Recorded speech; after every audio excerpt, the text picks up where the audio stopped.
Have you ever wondered, if love came back at 70, would you still have the courage to open your heart one more time? Maybe somewhere, on a quiet afternoon, someone makes your heart flutter again. The house feels a little less empty, the silence feels a little softer. Or maybe you're simply wishing for someone to talk to share a simple dinner with, to walk beside through the slow, gentle days that remain. Those desires are real, because at any age, the human heart still longs to love and be loved, to care and to be cared for, to have someone to share the small things of life with. But love at 70 is different from the love of our youth. It's no longer just a feeling, it's a choice that asks for calm, understanding, and a quiet kind of self-respect. Before you say yes one more time, pause for a moment, take a deep breath, and listen not to what others expect, but to what your own heart is gently whispering. Because sometimes, what we think is a new beginning can bring lessons we didn't expect, not because love is wrong, but because at this age, we are invited to see everything through wiser, gentler eyes. Today, let's walk together through 5 quiet truths about remarriage after 70, not to bring fear, but to bring understanding, so you can protect the peace you've traveled so far and waited so long to finally find. At 70, most of us have already walked through the long, hard years of life. We've learned to cherish a peaceful home, a modest savings that allows us to live comfortably, and the quiet assurance that what we've built will one day be passed on to our children, to our grandchildren as part of our life's legacy. But when love knocks again, even the peace we thought was steady can begin to tremble. Because remarriage is never just about 2 hearts, it's also about laws, assets, and invisible ties that we often overlook. A marriage certificate, just a few lines and a single signature, can suddenly change your pension, your inheritance rights, or the social benefits you've come to rely on. No one means to hurt anyone, but the law has its own way of moving, and it doesn't always pause for feelings. So sometimes everything you carefully plan for your children and grandchildren can shift in a different direction, not out of betrayal, but because of a simple piece of paper. Love can soften the heart, but when it comes to money, it asks for a calm and gentle clarity. Not suspicion, just wisdom, the kind that protects the things you've spent a lifetime building. At this age, safety isn't measured by the balance in your account, but by the peace that comes from independence, from knowing you can live on your own terms. When your finances are steady, your mind rests easier. You can choose love freely, give freely, without being tangled in fear or obligation. So if you're thinking of saying yes once more, take a quiet moment to look at everything with open eyes. Not to build walls around love, but to let love exist in honesty and respect. Talk openly about money. Learn about the laws that may affect you. And if needed, make a clear plan before you say I do. That isn't calculation, it's wisdom. It isn't fear, it's care. Love in later life doesn't need to be proven with shared accounts or joint property. It's proven in the lightness you both feel when you can share your days without either losing your freedom. If it took you a lifetime to build your stability, protect it. With understanding, with self-respect, and with a heart gentle enough to love, but wise enough to keep your peace. Remarriage isn't only about 2 hearts coming together. It's also about sharing the very real limits of the body, the morning pills, the doctor's appointments, the sleepless nights spent easing a shoulder ache or calming a restless mind. When we were young, we loved with the full strength of our hearts. But at this age, love also needs to be supported by health and by deep understanding. Our bodies aren't what they once were. Caring for someone now isn't just an act of affection. It's a commitment that asks for energy, patience, and sometimes quiet endurance. To remarry is to say yes to walking beside another person in wellness and in weakness, through good days and fragile ones. That promise is beautiful, but only if both hearts and both bodies are strong enough to walk that path together. So be honest with yourself, do you still have the strength to care for another when your own body is asking for rest? At this age, exhaustion isn't only physical. It can come from the emotional weight from worry, from long nights, from the silent pressure to be strong when your body is tired. And many don't realize that in caring for someone else, they quietly stop caring for themselves. Skipping meals, missing sleep, letting go of small joys that once brought light into the day. But no one can pour from an empty cup. You cannot give tenderness if your heart has gone dry. Love in later life doesn't need to be grand or self-sacrificing. It just needs to be light enough, slow enough, and gentle enough for two people to breathe together in peace. So before you say yes once more, ask yourself, am I ready to share not only the joy, but also the worries, the medical visits, the overlapping care that aging brings? If your answer hesitates, it isn't selfish, it's awareness. Because true love isn't about pushing past your limits. It's about knowing when to pause to protect both hearts from burning out. Sometimes what the other person needs isn't a caregiver, but a companion, someone who listens, who allows them space, and who understands that not everything must be carried together. When love is nourished with understanding, it becomes like a quiet afternoon, not too close to exhaust, not too far to feel lonely, just two souls respecting each other's rhythm, caring enough, soft enough, and wise enough not to trade away their health in the name of devotion. After 70, legal matters are rarely as simple as they once seemed. A new marriage, which feels like a personal choice between two hearts, can quietly reach into deeper layers of life. Your will, your inheritance, your insurance coverage, even who has the right to make medical decisions if something unexpected happens. When we remarry, our new partner, no matter how kind, gentle, or loving, automatically becomes the person with legal authority in many of these matters. That's how the law works. And while it may feel natural, it can also stir misunderstandings or hurt feelings among the family who has walked beside us for most of our lives. Many people believe that love doesn't need paperwork, but at this stage of life, paperwork can actually protect love. Not because trust is missing, but because we want peace for ourselves and for those around us. A clay, AR will, a written agreement, an open conversation. These don't reduce love's value. They strengthen it.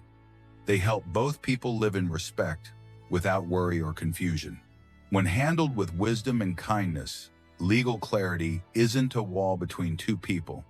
It's a fence that protects what you both cherish. At 70, what we seek is peace, not conflict. We don't want to see our children arguing over matters that could have been calmly arranged ahead of time. So let reason guide the heart. Let choices be made with clarity, not emotion. Love doesn't fear transparency, only silence and avoidance make hearts uneasy. And once everything is clear, love itself can breathe freely, again unbound by worry, untouched by doubt. In the end, legality isn't just about protecting money. It's about protecting harmony for those we love and for the peace we've spent a lifetime creating. When everything is in its rightful place, our hearts finally rest easy. And love, even love that arrives late in life, shines brighter in the gentle light of trust, clarity, and peace. After 70, we begin to treasure the things that once felt small: a quiet morning, a warm cup of tea, a familiar corner of the home, and the freedom to live in rhythm with our own breath. Every habit, every silence, every little routine has become part of who we are, woven gently into the fabric of our peace. So when love returns, no matter how sweet it feels, it can still stir that stillness inside us. Remarriage means opening the door and letting someone step into a world that has long been quietly our own. And sometimes, it's the smallest things: a way of eating, a bedtime routine, a television a little too loud that can unsettle that delicate balance. We were younger, we lived for others. We shared space easily. We adjusted ourselves to make harmony.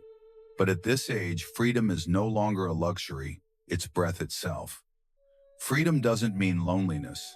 It means the right to live gently without pressure, without having to bend yourself to fit another person's rhythm. It's the right to eat when you're hungry, to rest when you're tired, to be quiet when your heart needs peace. Love, when it's true and mature, understands this. It doesn't demand presence at every moment. It simply trusts that even from a few streets away, there is someone who still cares quietly, faithfully, without intrusion. Sometimes love isn't about being together all the time. It's about giving each other enough space to still be whole on your own. That gentle distance between two homes, two daily rhythms, two peaceful worlds can become the very thing that keeps love from fading under the small frictions of everyday life. At this stage, what we need is not someone to manage us, but someone who understands that our peace lives in the simplest things: reading the morning paper, listening to soft music in the afternoon, sitting in silence with a warm cup of tea at night. A person who truly loves you won't try to change who you are. They will step lightly into your life like a soft breeze that cools the air, never a storm that rearranges it. Because freedom is the final gift of aging, and love is only beautiful when it doesn't take that gift away.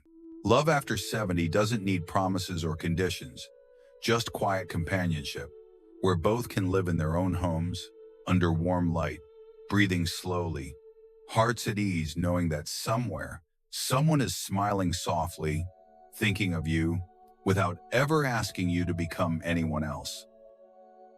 At 70, money is no longer something to chase after. It's a soft, warm blanket of security. It gives us a roof to return to, a meal that comforts us, a morning cup of tea that starts the day gently, and the quiet reassurance that life is still within our control. We no longer seek to earn more, we only wish to preserve what we've worked so hard for. Every dollar saved, every piece of paper with our name on it, holds the story of effort, time, and restraint, the marks of a life built with patience and care. But when love returns, all of that stability can suddenly feel fragile. A new marriage isn't just about sharing a home. It also means sharing financial ground, sometimes even when we never intended to. Debts, responsibilities, or even the children of a new spouse can quietly reach into that calm space, stirring ripples where there once was stillness. No one wants to think about this while in love. Affection softens us. It makes us believe that everything will work out. But time has taught us otherwise. Kindness must always walk hand in hand with wisdom. Love doesn't erase reality, and one unprepared decision can undo what took a lifetime to build. So, before stepping into a new relationship, talk openly about money, not to control, but to understand each other, to remember that independence is the foundation that keeps love clear and pure. Don't be afraid to have your own financial plan. Don't hesitate to make things transparent. Because say clarity doesn't kill love, it allows it to breathe, to exist in honesty and respect. Love in later life doesn't need to be proven through shared assets, but through shared appreciation. Sometimes loving someone doesn't mean merging everything you own, but giving each other the space to remain free and at peace. Because at this age, the most precious wealth isn't property or possessions. It's the quiet confidence of knowing you can still care for yourself, live your way, and stand tall without depending on anyone. A healthy relationship is one where both are steady, unburdened by debt, untroubled by fear. That's when love becomes light, untainted by calculation, free from anxiety. Remember, money can buy comfort, but only peace can sustain joy. And if someone truly loves you, they won't ask you to merge your bank accounts or to prove your devotion with numbers. They'll simply want to walk beside you through the days that remain in quiet companionship, in mutual respect, and in the gentle serenity of two independent souls. When we've lived through nearly all the seasons of our lives, we begin to understand love isn't simply about having someone beside us. It's about the peace we feel when we're finally at ease within ourselves. If love no longer brings lightness, then sometimes it quietly turns into another shape of fatigue. Remarriage can bring joy, companionship, and warmth, but it can also take away freedom, health, or financial peace if we enter it without awareness. Not because love is wrong, but because at this stage of life, love must walk hand in hand with wisdom, not just emotion. Some people choose to stay alone not because they don't need anyone, but because they've grown enough to know that silence can sometimes heal more deeply than closeness ever could. Being alone is not the same as being lonely. It's an invitation to listen to your own heartbeat again, to rediscover your small rituals, your quiet joys, and the simple things that remind you you are still here, still whole. At this age, we no longer need to prove that we can still love or that we deserve a relationship. Love isn't a race to be won. It's a state of consciousness, a gentle awareness where we learn to love without losing ourselves. So let love return to its truest form, soft, not loud, slow, not forced, lifting, not binding. Because a real relationship doesn't make you smaller. It makes you lighter, clearer, and more kind to life itself. If you're living alone, remember the quiet in your home isn't emptiness. It's the space your heart needs to rest and recover. And if you're still in love, love with awareness. Let your love be a gentle return to truth, not a trade, not a test, but a homecoming to yourself. To live truthfully, to live peacefully, to live kindly. After so many years, through every rise and fall that life has offered, we've laughed, we've cried, we've loved, we've lost, we've hoped, and we've learned the quiet art of letting go. Now, what we truly need is another person to fill the empty space beside us, but the calm fullness that comes from being at peace within ourselves. Before you say yes one more time, pause and whisper to your own heart, I deserve a peaceful life, whether or not someone walks beside me. Because true love doesn't always come dressed as marriage. Sometimes it's simply a friend to share an evening walk with, a warm conversation over tea, or the gentle moment when you sit alone in your quiet home, listening to the wind outside and realizing that your soul feels at ease. The happiness of growing older doesn't depend on having someone next to you, but on knowing, accepting, and treating yourself with kindness. When we stop demanding, when we stop fearing, life begins to soften, again slower, gentler, and just as warm in its own quiet way. If you're hearing these words now, take a deep breath, and remember it's never too late to live more gently, to live more peacefully. And if these thoughts resonate with you, leave a small note below, just a few words. Still here, peacefully. Who knows, your peace today might be the gentle reminder someone else has been waiting for. Thank you truly for being here. And until next time, may you continue to find calm, hope, and the quiet kind of love that begins within.